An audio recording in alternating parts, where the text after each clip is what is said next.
So today we begin a two-part sermon series, and there's two key words that you're going to hear this week and next week. They are invite and invest. Today's sermon is called Invite to Invest. Next week it's going to be Invest to Invite. All right, so these two words you're going to hear about today, you're going to hear about them next week, but that's not going to be it. You're going to hear about them over and over from me because these two words are key to building relationship. They're key to growing yourself spiritually, and they're key to growing our church larger. So invite to invest is what we're going to talk about today, but invite and invest, those two words, I want them to stick with you. I want you to walk away today and at least those two words are stuck in your head. Okay? So that's where we're going. About a month ago or so, I think it was on April 10th, I stood up and I preached a sermon about intentional relationships. And I made an invitation to our congregation to become part of a community group. And a community group was a group of people who came together intentionally to grow spiritually, but also grow in relationship with each other. And 25 people said yes, which is about a third of our congregation. Like, that's actually an incredible number. So I was very pleased with that. And this 25 people, they met for an hour and a half for 6 weeks straight with really great attendance. And during that hour and a half, that group of people invested in each other. And they invested in their spiritual growth as they talked with one another and they talked about things of the spiritual matter that helped them grow.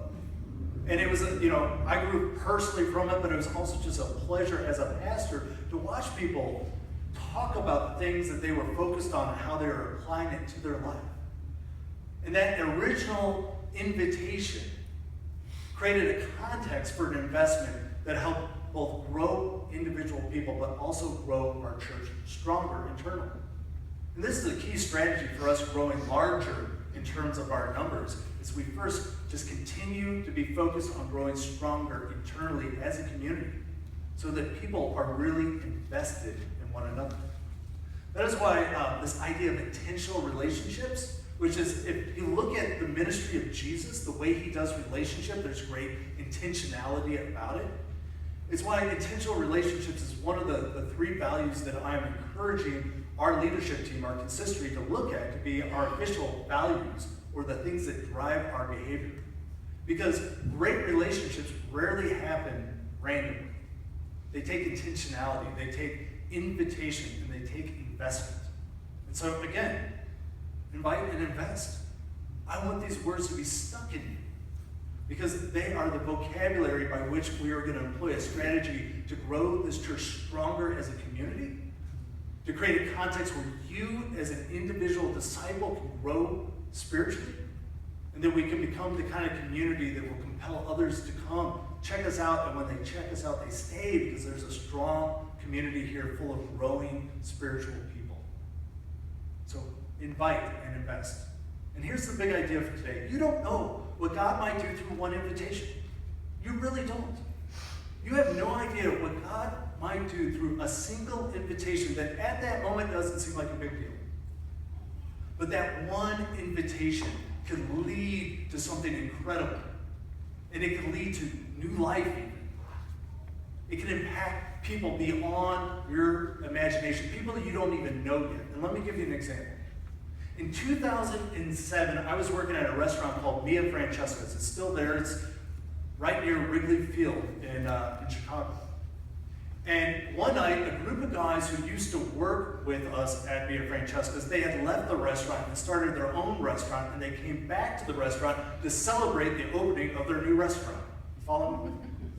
So they're happy, and I'm waiting on them, and I know these guys personally, and I'm happy for them. And they say, "Hey, Scott, when are you going to come check out our new restaurant?" And I said something along the lines, I don't have a girl beautiful enough to bring to your special establishment. And then Noelle pipes up, who is the wife of one of the guys I know, and she says, "Well, I got somebody for you." And I really wasn't looking for a date, but okay. And she says, "I got somebody for you." And she says, "Are you into Asian girls?" And I said, "I'm into beautiful women, wherever they are, right? I don't care." And so is she good looking? And several of the guys nodded their heads, and I'm like, okay, great. And then one of them, this is kind of funny to me, one of them says, yeah, but I gotta warn you, she's really religious. At which time I reminded them I'm studying to be a pastor, so that was a big issue, you know. So I said yes to this invitation from Noelle to go on a blind date. And I go out with this woman, I go to the restaurant, it's called Funda del Mar, which means fruit of the sea. And we have a lovely meal, and this woman, she's full of energy and you know, just engaging and fun to be with. And she's actually forgiving and kind, because she got up to the go to the bathroom, and I did one of these, checked her out, and she caught me. And she's still, you know, right? And we're still okay. And that, yeah, I know, right? And that invitation from Noelle, and my decision to say yes and accept it, and then invest in that opportunity, it led to this. So this little one taking my magazine in my bathroom and just being in the way, right?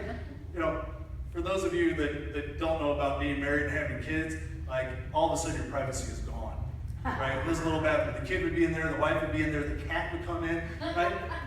This is Sophia when she's about 1.5 years old. And that invitation from Noelle led to this little one, who I enjoyed, many of you have enjoyed.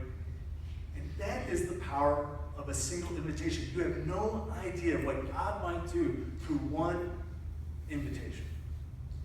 So I'm going to take us to the book of Acts, and we're going to look at an invitation that happens in the early church, and look at how this one single invitation impacted more people than you would have ever imagined. And it starts out this way. Each day he is this guy who's been disabled since birth. He's about 40 years old. So each day this guy who's been disabled for about 40 years, was put beside the beautiful gate, which is one of the several entrances into the temple in Jerusalem.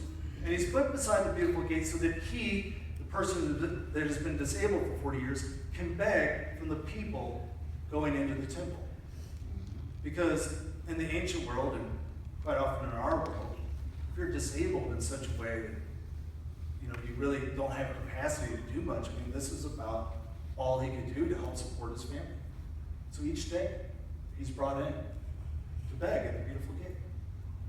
And Peter and John looked at him. They're coming in because what the story of Acts tells us is that Peter and John are constantly coming to the temple to share the good news about Jesus, this carpenter who started a ministry, who attracted all these people, who was arrested, crucified, and then rose again, and showed us that God has power over death, over evil, that God truly loves us. And they come into Jerusalem, and they see this man who's been disabled for 40 years, and they say to him, look at us. Look at us. I invite you to look in our direction. This is an invitation. Look at us. The lame man looked at them eagerly, expecting some money. Now let me just pause there for a second. Invitations are risky. And there's a lot of reasons they're risky, and we're going to look at some of those a little later in this message. But one of the ways that they're risky is that when you invite somebody, that person comes with all their expectations as well.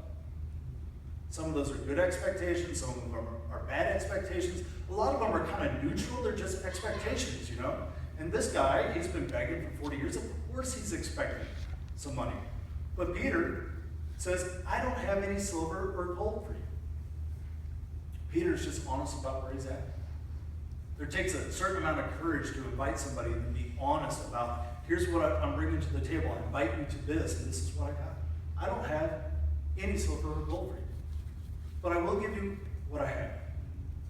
We'll give you what I have.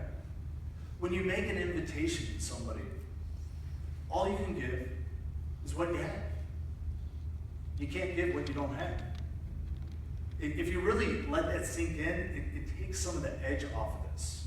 Because some of us, we worry if I invite somebody into my home or if I invite somebody into a relationship with me, they will expect more than I can give. What am I going to do then? And you can just take a page out of Peter's book and say, I'll give you what I got.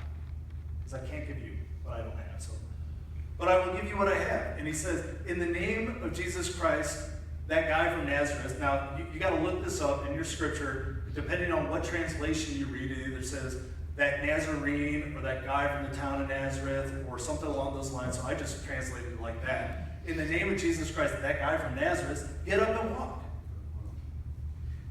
And what he's saying here is he's saying that this is concrete. This is a relationship that I've had. That guy from Nazareth, not that other Jesus or that person out there that we don't know about, but this specific person and what he did and what he showed us in his ministry and the power in the name of all that, in God's power to conquer death, to conquer illness, to conquer sin. Get up and walk. Believe in that. I invite you to believe in that. And the guy gets up and walking. In fact, he starts walking and leaping and praising God. Now, why would he be leaping and praising God? For the exact same reason you would be walking, leaping, and praising God, because for 40 years, all he could do was beg, and now he has been free of something that has imprisoned him for all of his life. And so he's excited. Wouldn't you be excited? Aren't you excited when there's something that in your life has been holding you down, that limiting your life, limiting your capacity for a relationship, and you actually make some progress on it? Sometimes we're making progress in life and we're not sharing that excitement. Share the excitement. It's compelling. Not only is he sharing his excitement, but he follows Peter and John into the temple. So he's like, I'm going to go right to the heart of it.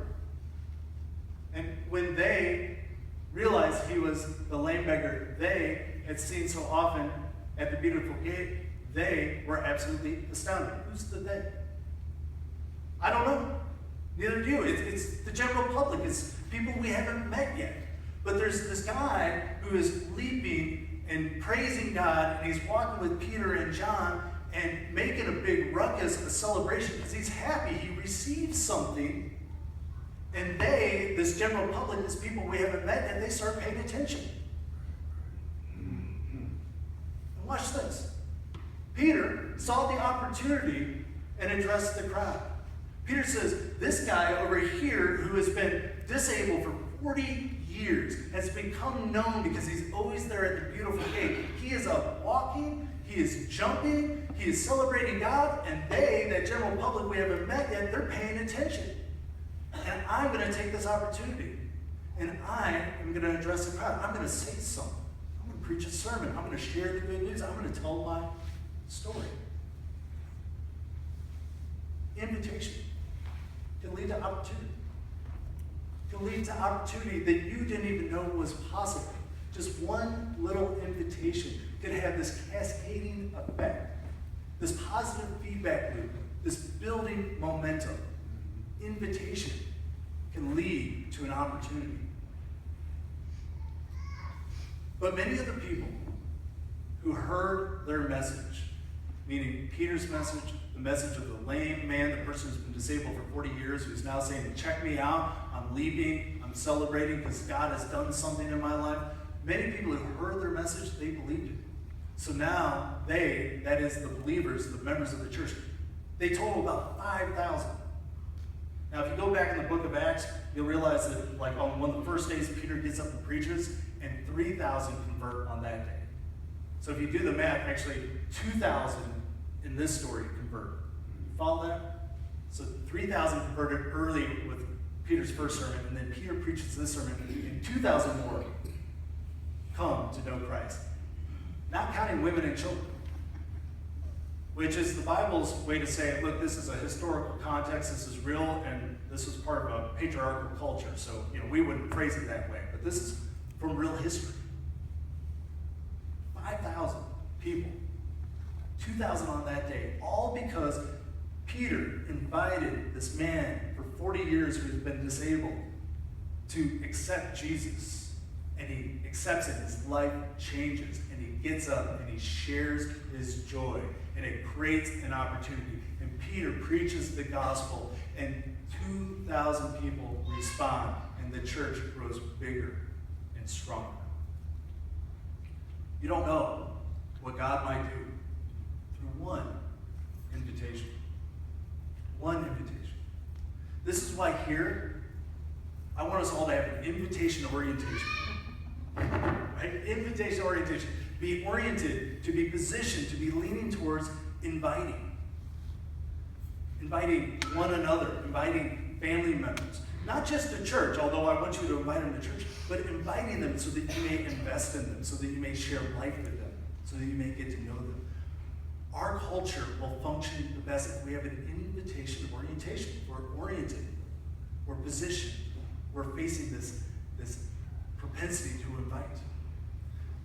And inviting people can be scary. It really can. That's why this summer, we're going to make it easier for you all to get together by having a campaign called Let's Do Lunch Together. And you can do lunch at any time of the week, but specifically, I'm going to be encouraging you all summer long. And on the days that I can, inviting some of you, or receiving your invitation, to go have lunch after church. So that there's an environment or a context that I may get to know you, you may get to know me. So that you all can invite each other. Some of you maybe have had a relationship for years, and you just need to make an investment into it, and it'll be renewed. It'll have another level to it. That's what happened in one of our community groups, especially. Our Wednesday group, a lot of the folk in that group, they've known each other for a long, long time, but they haven't met together intentionally like that in a while. And some of us, we don't know each other at all. But how great it would be to get to know each other in that sort of way. And check this out. What if somebody new comes into our church, and they like what Charles and the other musicians are doing, and they connect with my preaching, and people are friendly and warm to them, and then like after their third time of being here, somebody invites them out to lunch, which could be a little bit awkward, but if they saw that we were all inviting each other out to lunch already, it was part of our culture, it would feel a little bit natural. It'd be drastically different than some of those churches that Steve Sandberg has been to, where they don't even say hello to him when he came in, right? Some churches are like that, but we can have a church where you're here 3 or 4 times, and somebody's like, hey, come out to lunch with me. So from June 5th, starting next week, to September 4th, which is the weekend right before the fish fry, invite and invest to Sunday lunch. And don't just do that, but tell us that you did that, because we want to track it. We want to celebrate it. We want to have 50 lunches this summer. We want to have 60 lunches this summer. And if you do one on a Wednesday, tell me about it too. We'll put it right in there. We're going to be generous about it. So let me talk about 4 barriers to a successful lunch. I'm going to get kind of real with you about this. Okay? This might just be me, but these are 4 barriers to me having a successful lunch. First off, your invitation, my invitation, it might be rejected. It might be rejected. In fact, it probably will be rejected at some point. I mean, Jesus was rejected by the rich young ruler, by the Pharisees, and by his entire town. You're not above rejection. So it might be rejected, but you can make a decision to see that rejection as circumstantial, meaning the circumstances of that particular morning were the reason that person said no, rather than personal. And here's a solution. Set up lunch dates in advance. Talk to somebody today and say, in 2 weeks, I'm free for lunch. Can you do it? And then put it on your calendar. Have it set up in advance so that you don't eat lunch on Sunday alone. Here's another one. You may not enjoy sharing lunch with them. So you get out to lunch and then you sit down, and there's lots of reasons the lunch might not be great. Maybe, you just got 2 personalities that don't connect. Maybe all they do is talk about themselves. Maybe they don't talk at all. Whatever it might be, sometimes, hey, look, this is not perfect. Sometimes it's not going to work out. You might not enjoy them. But Jesus said, love everyone. He didn't say like everybody. That's all right. Hey, let's be honest. So here's what you do, though. Look, if you find yourself in a lunch that you're not particularly enjoying, stay positive. Be curious about the person. Right? They might be off-putting at first, but if you're curious, you might learn something about them. And relax. Look, it'll be over soon. We're talking about an hour-long lunch. It's just an hour of your life. It'll be over soon. Here's another one. Someone you don't like might ask you to lunch. Now, I'm sure it's all the people at the track that feel this way, not the people here, but there are some people in this congregation that don't like other people in the congregation, if we're really to be real. There's just not a connection, and there might not be a good reason. And, that's just part of it. So that person might ask you to lunch. And you might be thinking to yourself right now, that stinking pastor, he just created a context in which people are going to be inviting me to lunch, and that person over there who I've been avoiding for 40 years might ask me to lunch. That can happen. Now you're probably going to fill out the survey differently. Here's what you do. Surrender your heart to God and say yes before you're asked. If there's somebody in particular you're hoping won't ask you, surrender your heart to God and say yes to that person in advance. Or just surrender your heart to God and say, look, I know I can do lunch this Sunday and that Sunday, and I'm just going to say yes ahead of time. So that whoever comes up to me, the first person, they say, would you like to go to lunch? Just even without thinking, yes comes out. Because you might not end up with the person you would choose to go to lunch with, but you will end up with the person God has chosen for you. And there's something there. Finally, money is an issue for you. All of us have different levels of income. We go through different seasons of life with our income. And so money might be an issue. I'd love to go to lunch, but I can't pay, or I can only afford Hardee's, or what have you. So money might be an issue. And the solution is simple. Be sensitive and open about the money issue. Somebody asks you for lunch, say, hey, look, I'd love to, but I need a brown bag, or I need to go here. I just don't have much money at this point. Because we're creating a context where, we want you to invite each other to lunch, but not that you're inviting somebody and you're saying, I'm going to pay for lunch. Because that would be a barrier. Right? So, but if money is an issue for you, just trust that person and be open about it. So your reward for all this, you're going to have more courage. Because you might be rejected, and it takes courage to risk rejection. So you'll grow in courage if you do this. You'll have more confidence.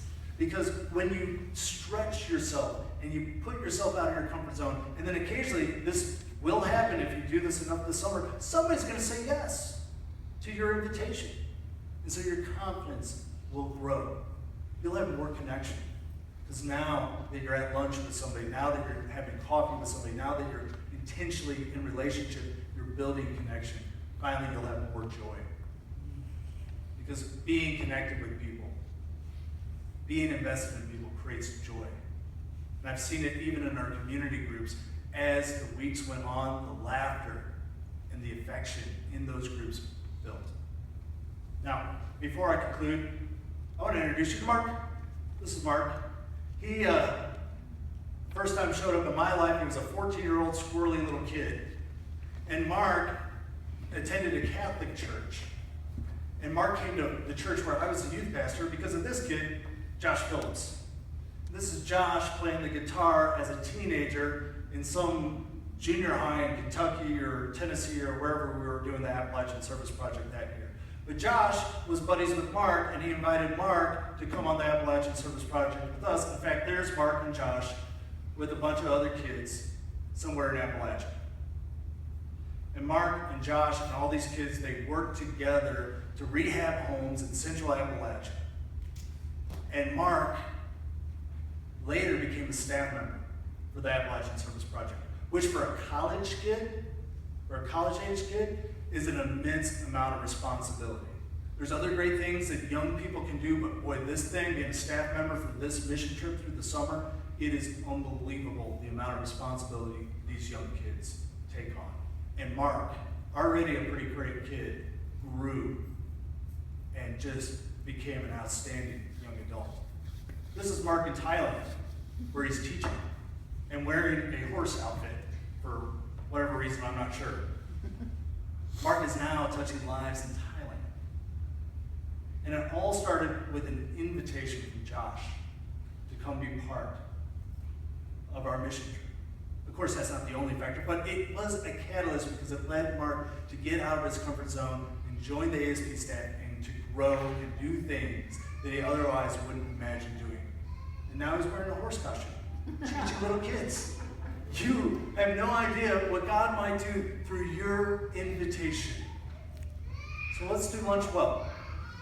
Ask in advance. Say yes in advance. Be brave. Have some courage. Maybe ask somebody that you otherwise normally wouldn't ask if there wasn't a context in which your pastor was encouraging you to ask people. Be brave. And be easy. It's not really about the food. It's about the conversation. It's about the connection. So just be easy. If somebody asks you and they want to go a certain place, be easy. Go. Take it easy. Be easy. So I'm going to ask you to be easy right now. That is, meaning be agreeable. I'm going to ask you to repeat something with me so that it will stick in your head. Okay? If you'll repeat this. I will do my best to invite and invest. Let me pray for you. Lord, I ask that everybody here receives the invitation that you have given to them to be in relationship with you. For Lord, you are the giver of all life. You can bring new beginnings. You can do amazing things. There is no end to what you can do through one invitation. And help develop an orientation for invitation in each of the lives of the people here. That they might invite people to church, that they might invite them out to lunch, that they might invite them so that they can invest in them. For Lord, you are asking us to be your hands and feet. You're asking us to invest ourselves in one another, to love one another like your Son, Jesus, loved us. So give us a heart for invitation and help it grow us as disciples of your Son.